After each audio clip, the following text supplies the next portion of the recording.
මොහුන පොතේ තිබිලා හරි ලස්සන වචන ටිකක් හම්බුණා. පිරිමියෙක් නැති ගෑනු හිතක් පාළුවේ. පිරිමියෙක්ට පුළුවන් ගෑනු හිතක් මගුල්කයක් කරන්න. හැම හුස්මක්ම බෙදා ගන්න පුළුවන් විදිහට ගෑණියෙක් වශී කරගන්න පුළුවන්. හරිම ලස්සනට ආදරය කරන පිරිමි ඉන්නවා. ලෝභ හිතන විදිහට ආදරය කරන පිරිමි ඉන්නවා.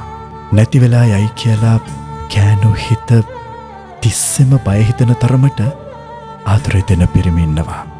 ලෝකෙම නැති වුණත් මොකද මේ මදෑ කියලා පපුවට තුරුළු වුණාම දැනෙන පිරිමි පපුවක් හැම ගෑණියෙක්ටම ලැබෙන්න ඕනේ.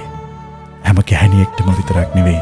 එහෙම පපුවක් එහෙම තුරුල් කරගන්න පුළුවන් හදවතක් හැම පිරිමියෙක්ටත් ලැබෙන්න ඕනේ. අත් දෙකට විලංගු නොදා මුද්දක් දාන පිරිමි ඉන්නවා.